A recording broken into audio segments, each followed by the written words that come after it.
The Galactic Council had witnessed countless wars in its 10,000-year history. They thought they'd seen everything. They were wrong. Ambassador Zyx Theta stood before the emergency assembly, her bioluminescent skin flickering with distress. The hegemony destroyed Earth's research station on Kepler, 442b. 47 human scientists killed. No survivors. Regrettable, Council President Vormax said dismissively. But the hegemony is too powerful. Earth must accept the loss and negotiate reparations through proper channels. Sir, Zyx Theta's voice trembled. The humans have already responded. Already? It's been 3 days. They couldn't possibly have mobilized a fleet. They didn't send a fleet. The main screen activated, showing deep space near the hegemony's core worlds. Everything seemed normal until... What is that? Someone gasped. A small object, no bigger than a transport shuttle, drifted toward the hegemony's primary star. As it approached, it began broadcasting on all frequencies. Music. Beethoven's Symphony No. 7, second movement. It's beautiful, the Altarian delegate whispered. Then the object detonated. But it wasn't an explosion. It was something worse. The star itself began to change, its light shifting from yellow to an angry blue-white. They're aging the star, the Crothan scientist shrieked. That device is causing controlled stellar acceleration. The star will go nova in 72 hours. A human voice interrupted the broadcast. General Patricia, a haze appeared on screen, her expression carved from stone. The hegemony has 72 hours to evacuate their 11 billion citizens from the 3 inhabited planets in that system. That's impossible. President Vormax sputtered. No civilization could evacuate that many. We know, Hayes said simply. We calculated exactly how many they could save. 4 billion, if they work without rest. 7 billion will die. The council sat in stunned silence.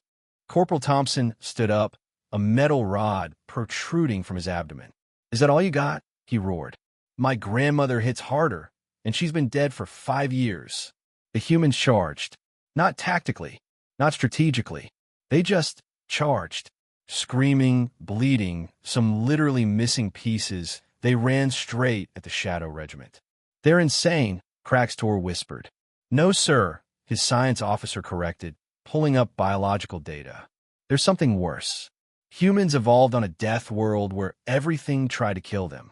They developed something called hysterical strength. Under extreme stress, their bodies override all safety limitations. They can lift vehicles, ignore fatal wounds, continue fighting while technically dead. Technically dead, their brain can survive 4 to 6 minutes without oxygen. Their bodies can continue moving on electrical impulses alone. They have documented cases of humans being clinically dead for minutes and still completing their missions. On screen, Private Kim had just been impaled through the chest. He looked down at the blade, then at the Vorthack warrior holding it. Rude, he said, then headbutted the alien so hard both their helmets cracked. But surely they're feeling the pain. Oh, they feel it, the science officer confirmed. They just don't care. They have a condition called shock.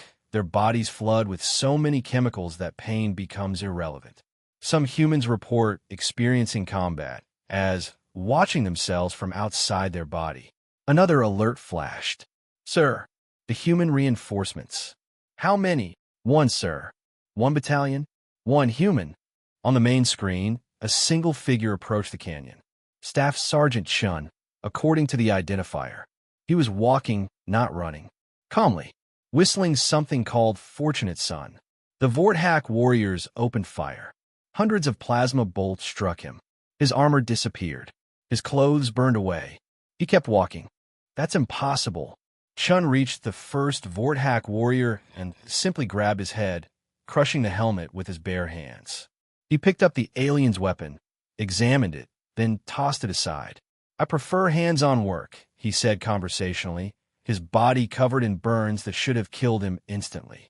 The Shadow Regiment, elite warriors who had conquered dozens of worlds, broke and ran. Sir, the communication officer spoke up. Incoming transmission from the humans. General Patricia Hayes appeared on screen, her expression bemused. General Craxtor, you seem surprised. Did your intelligence not inform you about human berserkers? Berserkers? An old Earth term. Warriors who fought in a trance-like fury. Felt no pain. Feared no death. We all have that capability. We just usually suppress it. But when threatened, she shrugged. We stop pretending to be civilized. You're faking being beasts. No, General. We're faking being human.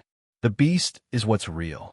Evolution made us into persistence predators who can walk off injuries that would kill most species 3 times over.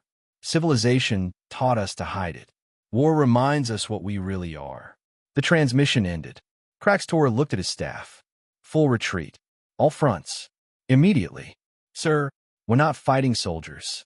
We're fighting things pretending to be soldiers. And they're getting tired of pretending. The Vorthak Empire never engaged humans in ground combat again.